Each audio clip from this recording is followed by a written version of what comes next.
Darah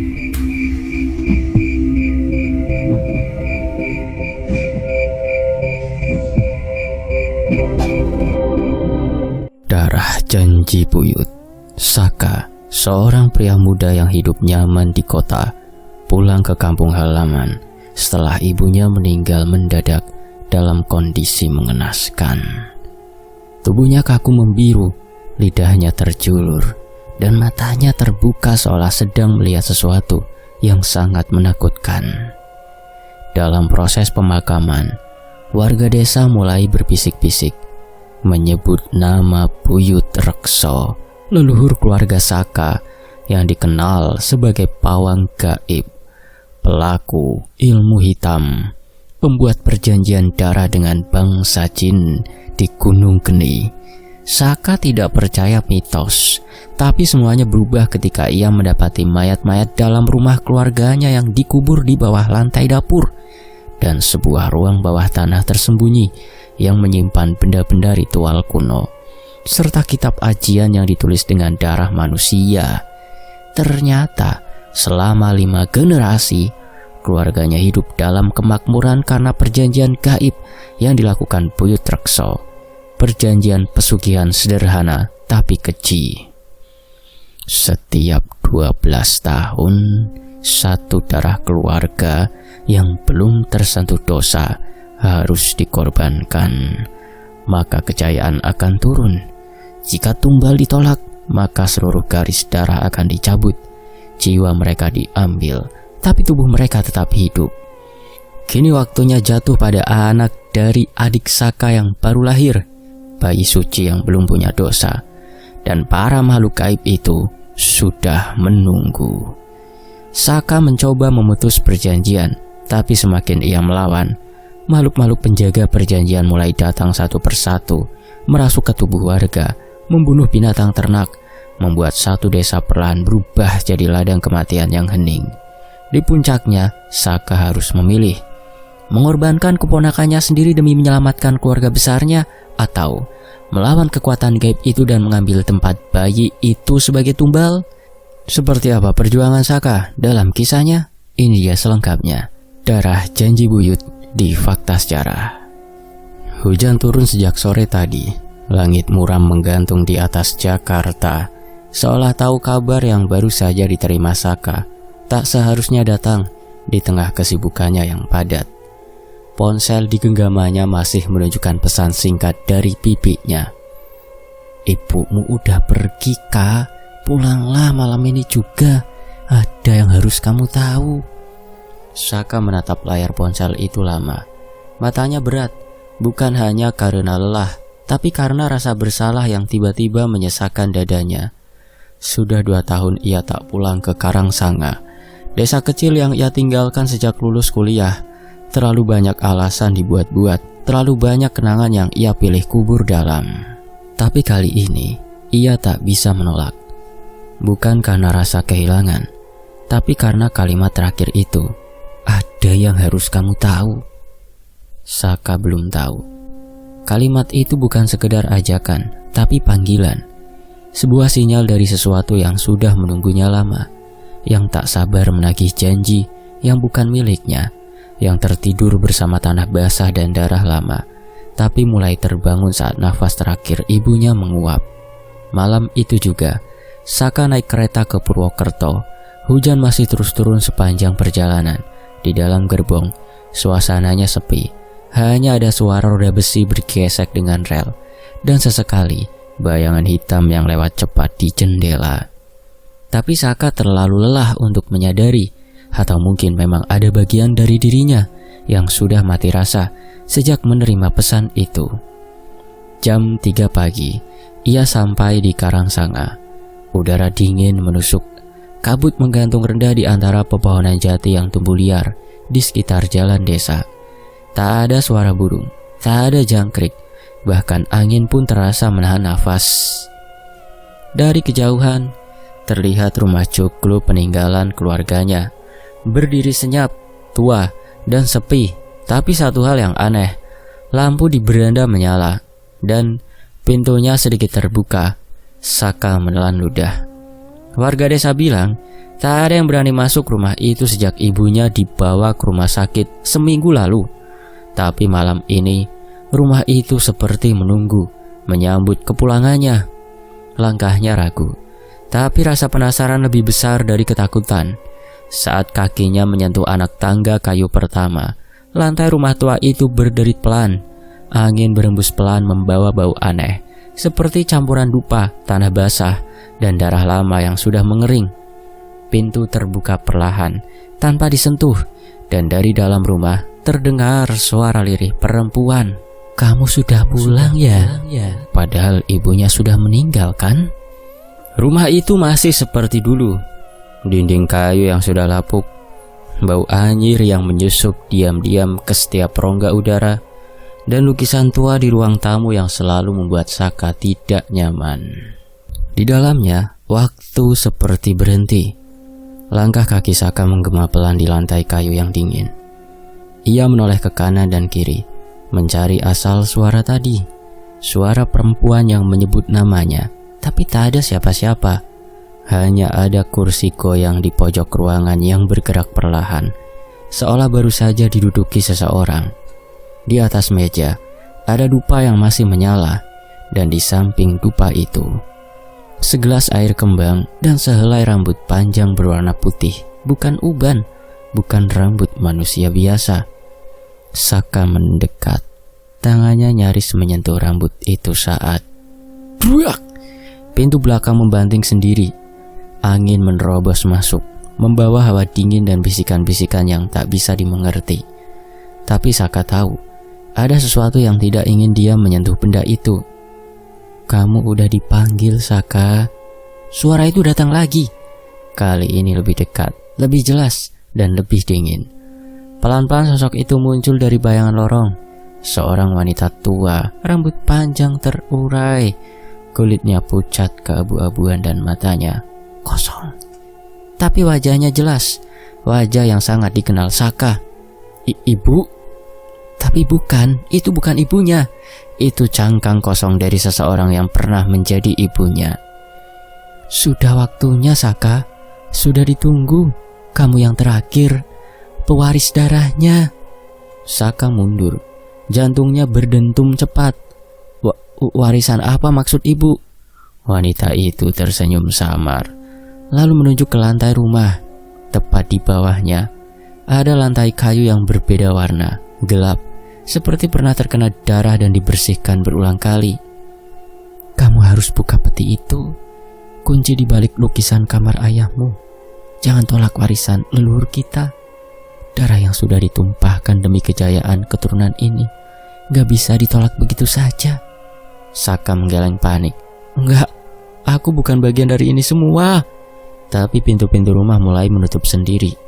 Jendela bergetar keras, dupa mendesis, lalu padam, dan udara menjadi berat, sangat berat, seperti menyesap seluruh nafas dari paru-paru Saka. Lalu terdengar bisikan puluhan suara dari dalam dinding, dari bawah lantai, dari balik lukisan. "Kamu adalah tumbal terakhir, Saka. Kamu adalah segel penjaga rahasia. Kamu adalah warisan darah kami yang tak bisa pergi begitu saja." Saka roboh, tubuhnya dingin, dunia mulai kabur, dan dalam kaburnya penglihatan, dia melihat di ujung lorong rumah satu sosok berdiri mematung. Seorang pria tua dengan jubah hitam tersenyum padanya. Tangan kanannya menggenggam pusaka berwarna merah tua, dan mata itu, mata kakeknya yang seharusnya sudah mati 40 tahun lalu.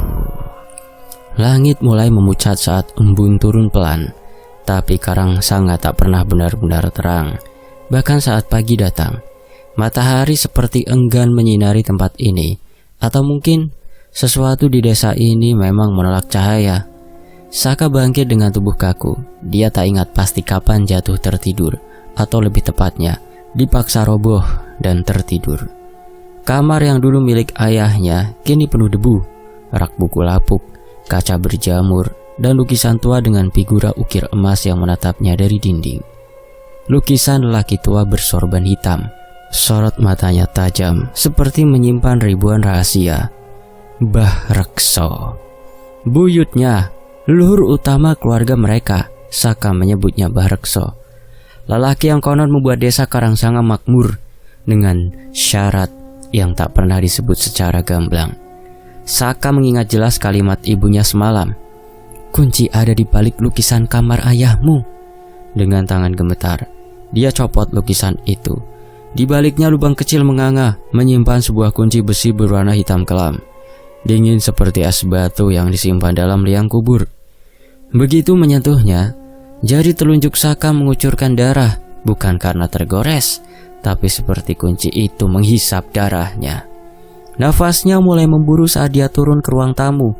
Ada bagian lantai yang terlihat berbeda, seperti pernah ditambal.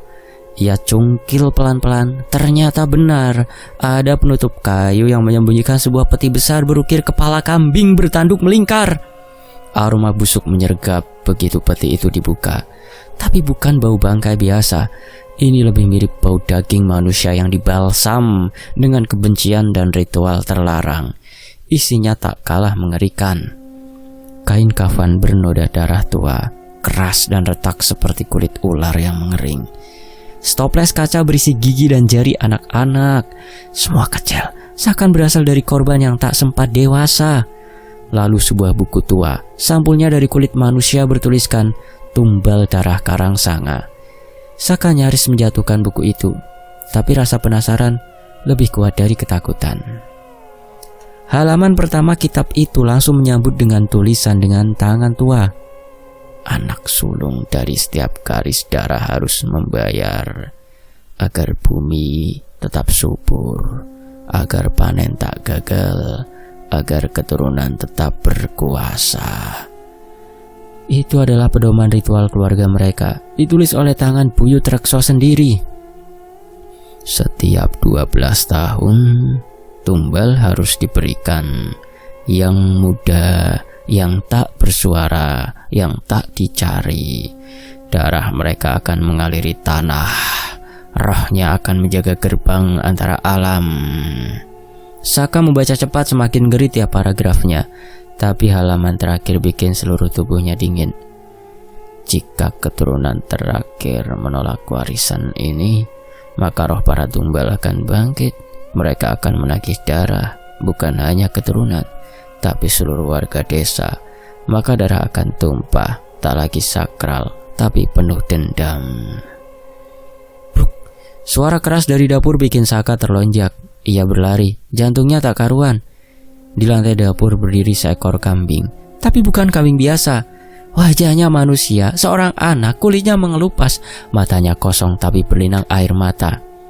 "Kenapa kamu buka petinya, Mas?" Kambing itu menatap tajam lalu lompat ke langit-langit dan biar meledak. Darahnya bercacaran di dinding dan langit-langit. Daging menggumpal di lantai, dan dari luar rumah terdengar suara-suara aneh. Rintihan dan tangisan anak-anak. "Tolong, jangan dikubur hidup-hidup. Ibu, aku belum pulang. Mereka ngurung aku di dalam peti." Saka jatuh tersungkur. Buku ritual masih dalam genggamannya. Tangannya bergetar, dan suara ibunya menggema di kepala. "Kalau kamu buka peti itu, kamu udah jadi bagian dari perjanjian, Saka. Kamu tidak bisa keluar dari darah itu. Kamu adalah pewaris darah Bahrekso." Saka duduk di beranda, matanya kosong, mengarah ke kebun belakang. Malam sebelumnya terlalu nyata untuk dianggap mimpi. Bau darah masih terasa, meskipun ia sudah mencuci tangannya berkali-kali. Suara langkah kaki mendekat. Seorang lelaki tua dengan kopiah usang dan tongkat kayu bengkok muncul dari jalan setapak yang menghubungkan pekarangan belakang ke area pemakaman keluarga. Pak Ngadi, tokoh setempat yang katanya sudah tak bisa dengar sejak tahun 2005. Tapi anehnya, dia datang dan langsung bicara. "Keluargamu dikutuk, Nak. Dulu kakek buyutmu membuat perjanjian dengan yang tak bisa disebut namanya." Saka spontan berdiri. "Apa maksudnya, Pak? Siapa yang ngirim Bapak ke sini?" Pak Ngadi menatapnya dalam-dalam. "Aku datang karena tanah ini menangis. Banyak yang dikubur hidup-hidup di sini. Suara mereka makin keras, dan itu tandanya waktunya hampir habis. Saka menahan nafas. Di belakang rumahmu, lanjut Pak Ngadi pelan. Ada bekas ritual tua. Coba gali di dekat pohon randu tua. Kalau kau masih manusia, jangan abaikan yang ada di sana. Saka dengan rasa was-was mulai menjadi panik. Langsung mengambil sekop dan berjalan ke belakang rumah. Di bawah cahaya matahari sore yang muram, ia gali tanah dekat pohon randu besar. Baru 3 kali sekop mencangkul, sesuatu yang keras menghentikan gerakannya. Batu? Bukan. Ia singkap lebih jauh. Lumpur mulai mengeluarkan bau anyir. Dan tak lama, bentuk itu mulai terlihat jelas. Mayat kerbau. Terkubur dalam posisi aneh. Kepalanya ditanam menghadap ke timur. Tubuhnya membusuk setengah utuh. Dan di dadanya ada segumpal kertas mantra yang masih terbaca.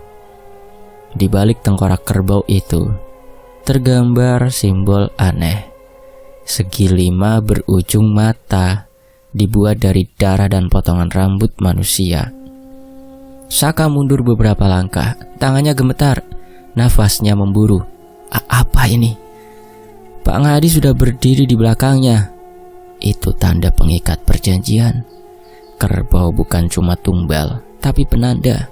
Selama bangkainya utuh, roh yang terikat masih tunduk. Kalau kau bangunkan dia, mereka yang disumpah akan datang dan haus darah. Yang mana mereka sudah mulai datang, nak. Dan saat itu juga tanah tempat mayat kerbau itu dikubur mulai bergerak sendiri, seperti ada yang menggeliat dari dalam. Bukan cuma satu, tapi banyak. Pak Ngadi menggenggam tasbihnya, bibirnya mulai komat-kamit membaca doa, tapi tubuhnya gemetar hebat. Lalu, dari balik batang pohon randu, muncul sosok anak kecil. Tubuhnya pucat, matanya hitam penuh lubang, dan tangannya membawa kepala ayam yang masih berdarah. Aku dulu dikubur di sini, Kak. Saka tersentak. Anak itu melangkah maju. Tapi aku bukan satu-satunya. Seketika dari dalam semak, dari balik gundukan, dari sela pohon pisang, makhluk-makhluk kecil bermunculan. Anak-anak. Tubuh mereka cacat. Sebagian tak punya kaki, ada yang tanpa kepala. Tapi mereka semua bergerak dan menatap Saka. Pak Ngadi berteriak, kau harus tutup peti itu, harus segera, sebelum mereka tahu kau pewarisnya. Tapi Saka tak bisa bergerak, membeku. Kakinya seperti menancap ke tanah. Dan suara-suara itu mulai memanggil namanya. Saka, Saka, kenapa kamu hidup sementara kami dikubur? Langit sore mulai berubah gelap, angin berhenti. Dan dari dalam tanah yang digali, satu suara menggelegar muncul. Darah baru telah ditarik, ritual dimulai kembali. Pak Ngadi jatuh tersungkur, darah mengalir dari hidungnya. Lari Saka, lari, kamu belum terlambat. Tapi kalau kamu tinggal di sini malam ini, kamu akan jadi bagian dari mereka. Saka gemetar, air matanya jatuh, tapi kakinya tetap tak bisa bergerak. Dan saat malam turun, bayangan Barekso muncul di balik pohon randu, mengenakan jubah hitam, tersenyum dan membuka kedua tangannya. Selamat datang cucuku, warisan ini sekarang milikmu, lanjutkan. Pagi itu, matahari tidak kelihatan. Awan kelabu menggantung rendah di atas rumah tua milik keluarga Saka. Suasana semakin muram. Pagi ini, Rika, adik perempuan Saka, datang membawa anak pertamanya yang baru berusia 2 minggu. Rika masih muda, usia 25-an. Ia datang tanpa suaminya, hanya ditemani sopir dari kota. Katanya, ingin masuk ke rumah keluarga sebelum balik ke rumah mertuanya. Waktu turun dari mobil, bayi itu tenang dalam pelukannya, tapi wajahnya pucat. Terlalu pucat untuk bayi sehat. Saka, seru Rika ceria, menurunkan koper kecil. Ini rumah yang katanya peninggalan keluarga kita kan? Adem banget, kayak rumah-rumah dalam film hantu. Saka senyum tipis. Ia belum cerita soal kejadian 2 malam lalu. Tentang kebo yang dikubur, dan hal yang menyeramkan lainnya. masuk dulu, hati-hati Rik, lantai belakang agak licin. Di dalam rumah, udara jauh lebih dingin. Rika bahkan sampai melilitkan selimut kecil ke tubuh bayinya. Aku titip Zaza ya, aku mau mandi dulu ke belakang. Udah dari subuh di jalan soalnya, gerah banget nih. Saka mengangguk dan menerima bayi mungil itu, Zaza, nama yang lucu. Katanya gabungan nama suami dan nama Rika. Zaza tidur pulas, tapi tangannya dingin dan bibirnya agak membiru. Saka merasa ada sesuatu yang aneh, entah kenapa. Begitu ia menggendong Zaza, bau amis dari malam sebelumnya seolah muncul lagi. Padahal ia sudah bersih-bersih seluruh ruangan pagi tadi. Ia duduk di kursi rotan tua di ruang tamu. Bayi itu mulai merengek, pelan, tapi rengekan itu terdengar mirip dengan suara tangisan dari dalam peti 2 malam lalu. Tangisan lirih, tapi lama-lama berubah jadi tangis dalam, sedih, kesepian. Saka menunduk, menatap Zaza, dan tepat saat itu mata bayi itu terbuka lebar. Tatapan Zaza kosong, hitam dan terlalu dewasa. Jantung Saka mencelos. Zaza. Tapi tiba-tiba bayi itu menangis seperti biasa.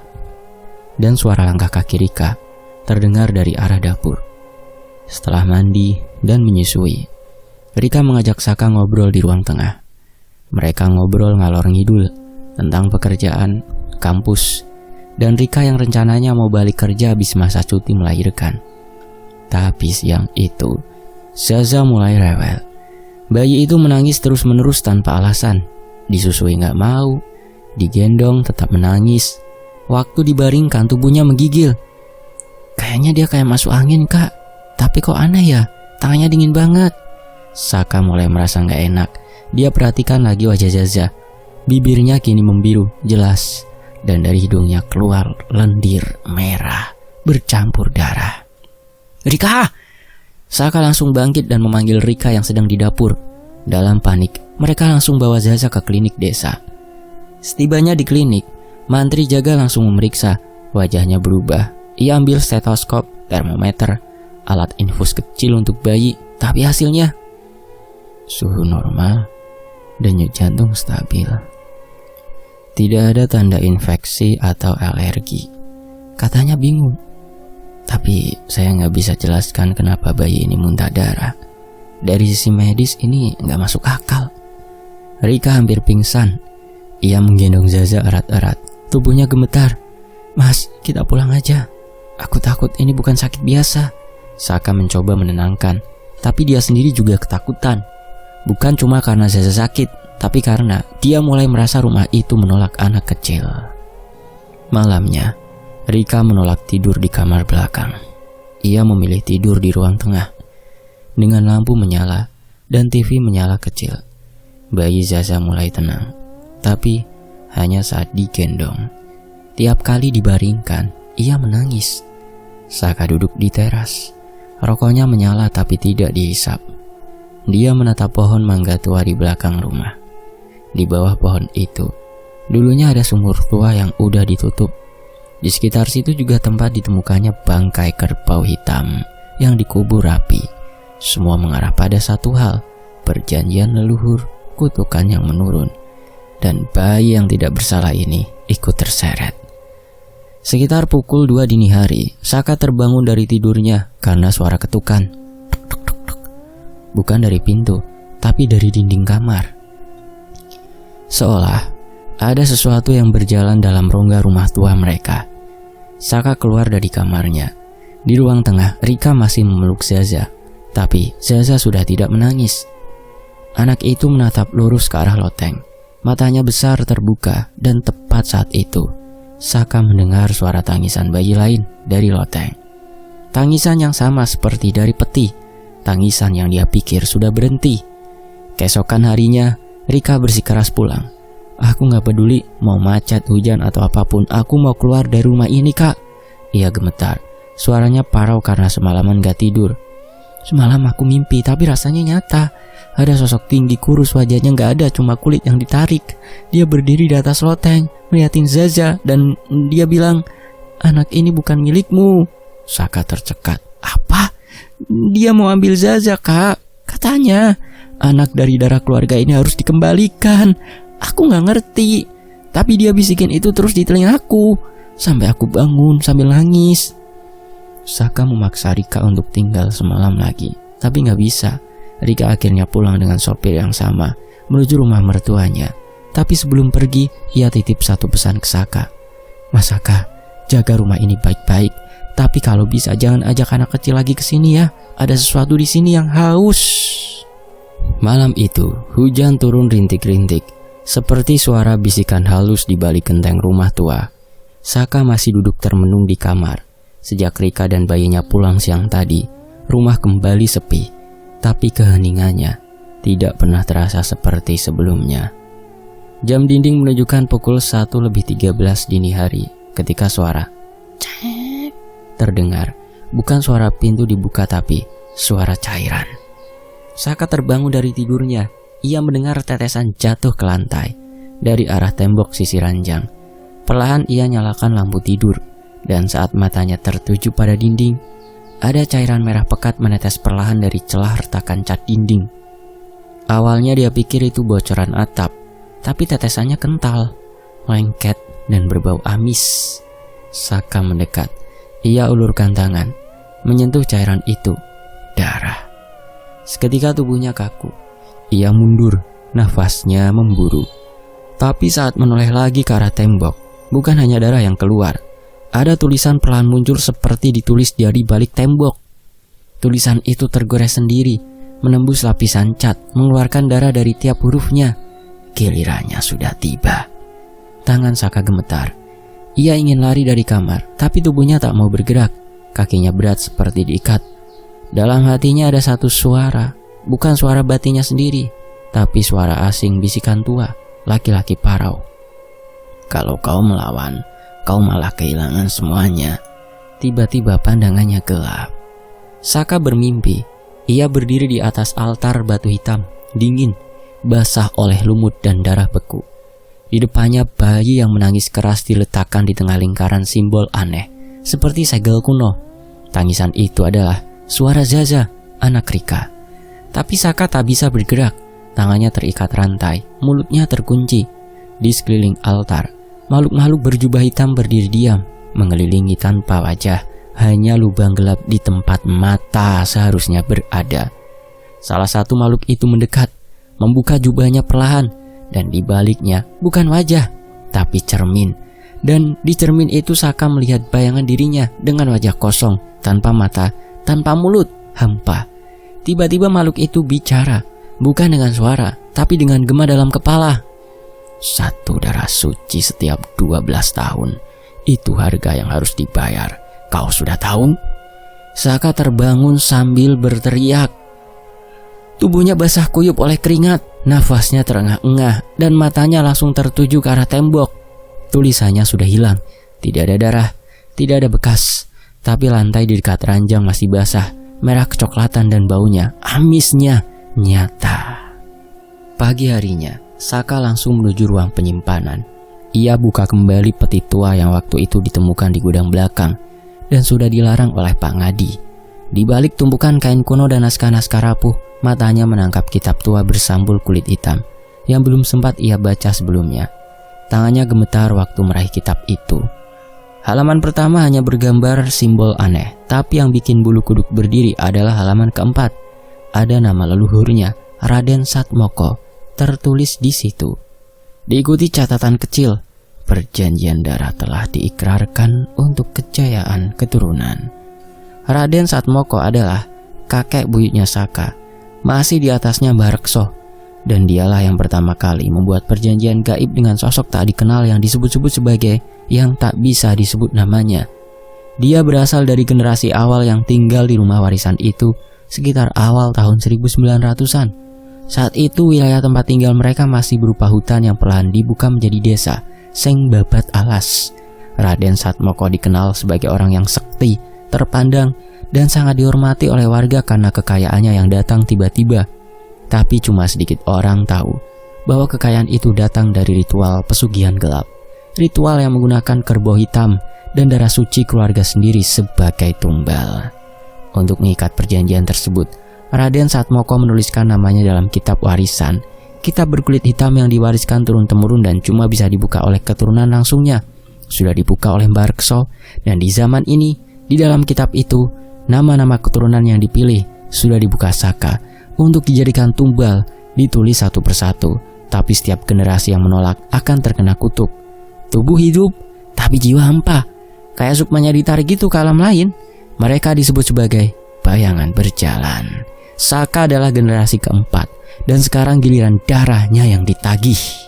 Di lain waktu, Saka mengendarai mobilnya menembus kabut pagi menuju lereng Gunung Sindoro. Desa tempat Pak Harjo tinggal tampak sepi. Cuma suara tonggeret dan desir angin yang mengisi keheningan. Ia memeluk tas kain mori yang berisi kitab warisan buyut, kitab kutukan yang ia temukan di loteng rumah tua. Pak Harjo orang yang tak banyak bicara. Lelaki sepuh bersarung batik itu dikenal sebagai ahli supranatural kejawen. Tempat orang-orang dari berbagai kota datang untuk minta petunjuk tentang hal-hal yang tak bisa dijelaskan logika. Rumah kayunya sederhana. Bau menyan tercium kuat sejak di halaman depan. Begitu Saka tiba, Pak Harjo sudah menunggu di beranda, seperti tahu kedatangannya. "Blebule," ucapnya pelan. "Kowe nggawa sesuatu saya ngabot." Saka menunduk, masuk tanpa banyak bicara. Di dalam rumah itu, dinding dipenuhi lukisan wayang dan sesajen. Lantainya dari kayu tua yang berderit tiap kali diinjak. Saka membuka kain mori itu dengan hati-hati, lalu meletakkan kitab di atas tikar pandan. Begitu Pak Harjo melihat kitab itu, sorot matanya berubah. Ia tak langsung menyentuhnya, justru menarik tubuhnya sedikit mundur. "Kamu nemu ini di rumah tua keluargamu kan?" Saka mengangguk. "Warisan dari kakek buyut. Tapi sejak kitab ini ditemukan, banyak kejadian aneh, Pak. Mimpi-mimpi, dinding berdarah. Keponakan saya nangis tiap malam. Saya takut, Pak." Pak Harjo memejamkan mata. Mulutnya mulai membaca doa. Kemudian ia menatap Saka dalam-dalam. "Itu bukan kitab biasa, Saleh. Itu perjanjian leluhur. Namanya Serat Raga Kramat. Isinya syarat-syarat pesugihan tua. Dan setiap 12 tahun harus ada darah keluarga yang dipersembahkan." Saka terdiam, nafasnya tercekat. Kalau tidak, Pak," suaranya gemetar. "Kalau tidak," lanjut Pak Harjo, "kutukan akan turun ke semua garis keturunan. Bukan mati, tapi hidup tanpa jiwa. Jalan, makan, tapi kosong, kayak boneka isi angin." Pak Harjo akhirnya menyentuh kitab itu. Jari-jarinya gemetar. Dibukanya halaman demi halaman sampai ia menemukan daftar nama. Di sana tertulis nama-nama keluarga Saka. Ada nama bapaknya, ada pamannya, dan ada nama Saka sendiri. Di bawah nama Saka belum ada tanggal, tapi ada satu kalimat yang membuat bulu kuduknya berdiri. "Darah suci keturunan berikutnya, malam Jumat Kliwon tahun ini, sesaji tak boleh kosong." Pak Harjo menutup kitab itu cepat-cepat. "Ponakanmu, adikmu, bisa jadi tumbalnya." Saka menunduk, lututnya lemas. Dunia terasa runtuh perlahan. Apa ada cara memutusnya, Pak?" tanyanya dengan suara hampir tak terdengar. Pak Harjo tidak langsung menjawab. Ia menatap jauh ke arah jendela, ke arah gunung yang tertutup kabut. "Ada, tapi tidak semua selamat. Kadang penolakan justru memancing amarah yang lebih besar. Dan saat itu terjadi, yang datang bukan cuma dari perjanjian, tapi juga dari penjaga perjanjiannya." Saka mengatupkan rahangnya. Ia tahu waktunya tidak banyak. Malam Jumat Kliwon tinggal beberapa hari lagi. Hujan gerimis turun sejak sore. Awan gelap menggantung berat di atas desa. Seakan tahu bahwa malam ini bukan malam biasa. Angin mengirimkan bau tanah basah yang bercampur amis darah. Bau yang hanya bisa dicium oleh mereka yang sedang diincar. Saka duduk bersila di ruang tengah, di depan meja kecil yang berisi kitab leluhurnya. Malam ini Jumat Kliwon, malam yang sudah tertulis dalam kitab sebagai malam penagihan. Jam menunjukkan pukul 23.45. Pak Harjo datang dalam diam, tanpa suara. Ia sudah ada di depan pintu, membawa buntelan kain hitam dan kendi kecil berisi minyak kelapa yang diolah dengan doa-doa kuno. Matanya tajam, tapi wajahnya tenang. "Waktunya," ucapnya singkat. Saka mengangguk. Mereka berjalan ke halaman belakang. tempat mayat kerbau hitam yang pernah dikubur. Sekarang tanah itu ditandai dengan lingkaran garam dan abu dupa. Di tengahnya obor dinyalakan, angin tak mampu memadamkannya. Pak Harjo mulai membaca doa-doa. Langit mulai berubah, guntur menggulung, tapi tak disertai hujan. Hanya langit yang bersuara, seakan menahan sesuatu. Saka menaruh selai rambut, seperti yang diperintahkan oleh Pak Harjo. Itu adalah pengganti darah, upaya menyamarkan persembahan agar entitas yang datang tidak langsung menuntut nyawa. Tapi kemudian angin berhenti. Dingin merambat seperti tangan yang merayap di kulit. Api dari obor mendadak padam. Dan dari balik gelap muncul suara, nafas berat, langkah pelan. Lalu sosok-sosok berjubah hitam muncul dari pohon randu di kejauhan. Tidak berbicara, tidak mendekat, hanya berdiri mengamati. Saka memegang kendi erat-erat.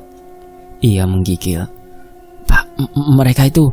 Pak Harjo merapatkan mulutnya. Penjaga perjanjian. Mereka hanya datang kalau tumbalnya tidak siap.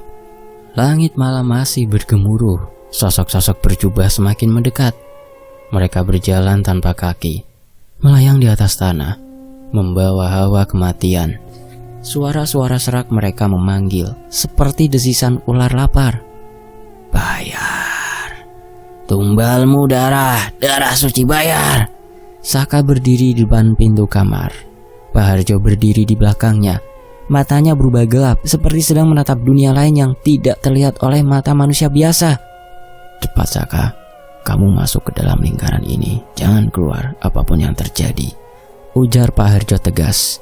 Lalu membuka kain hitam berisi benda-benda pusaka, keris kecil, bunga setaman dan batu akik tua berwarna merah darah. Di halaman Pak Harjo mulai membaca mantra dengan suara keras. Angin kembali berputar. Api menyala lagi di tengah lingkaran garam. Tanah bergetar dan tiba-tiba tubuh Pak Harjo terhuyung, lalu roboh diam di tanah. Tapi dia belum mati. Tubuhnya tampak seperti kosong, dan di saat yang sama di dimensi lain. Wujud sukma Pak Harjo berdiri di sebuah alam gelap pekat, alam jin. Di hadapannya berdiri sosok makhluk tinggi besar, berkulit hitam bersisik, matanya merah menyala seperti bara. Itu adalah jin pesugihan, raja dari segala perjanjian yang ditulis dalam kitab keluarga Saka. "Kau bukan keturunan mereka," desis makhluk itu. "Kenapa ikut campur?" Pak Harjo menatapnya tanpa gentar. "Karena manusia sudah cukup banyak kehilangan demi keserakahan masa lalu. Kutukan ini harus berhenti malam ini juga," kata Pak Harjo. Pertarungan dimulai. Di alam gaib tidak ada pedang atau peluru, yang ada hanya doa, niat dan cahaya jiwa. Pak Harjo memegang keris pusaka yang kini bersinar terang. Membaca doa-doa kuno membentuk tameng cahaya di sekelilingnya. Jin pesugihan mengeluarkan suara mengerikan. Ia menyerang dengan kabut hitam dan ilusi menyesatkan. Wajah-wajah manusia yang pernah dijadikan tumbal, termasuk ayah Saka, muncul dan merintih. Tapi Pak Harjo bertahan. Ia bacakan mantra pemutus perjanjian. Suara gemanya sampai ke dunia nyata, membuat Saka bergetar di dalam rumah. Saka tiba-tiba mendengar suara bapaknya, lalu suara buyutnya. Semua terdengar di kepala. Kitab yang terletak di lantai terbuka sendiri. Halamannya terbakar perlahan. Tulisan-tulisannya hilang satu-satu. Dan saat halaman terakhir menyala, Pak Harjo menghujamkan keris ke dada jin pesugihan. Teriakan panjang mengguncang langit. Angin berhenti, langit cerah. Di dunia nyata, Pak Harjo terbangun. Tubuhnya lemas, nafasnya tersengal. Tapi ia tersenyum. Sudah selesai. Saka menatap keluar. Sosok berjubah sudah lenyap. Rumahnya tidak lagi dingin. Kitab warisan itu kini jadi abu, terhembus angin malam ke arah pegunungan. Pak Harjo bangkit dengan susah payah. Perjanjian itu wes gele sudah diputus. Tapi eleng oleh, jangan pernah tergoda ulang. Sekali minta, 1000 tahun ditagih sampai keturunan-keturunanmu. Saka menunduk, menangis dalam diam. Bukan karena takut, tapi karena lega. Karena akhirnya kutukan itu tamat di tangannya. Ia sudah melindungi bayi dari adiknya, yakni Rika, yang sudah diincar. Dan malam itu di bawah langit yang perlahan berubah tenang, untuk pertama kalinya rumah tua peninggalan buyut itu terasa seperti rumah, bukan sarang kutukan. Selesai. Demikianlah sebuah kisah. Semoga terhibur. Fakta Sejarah pamit. Wassalamualaikum warahmatullahi wabarakatuh. Sampai jumpa di kisah lainnya. Terima kasih. Semoga terhibur.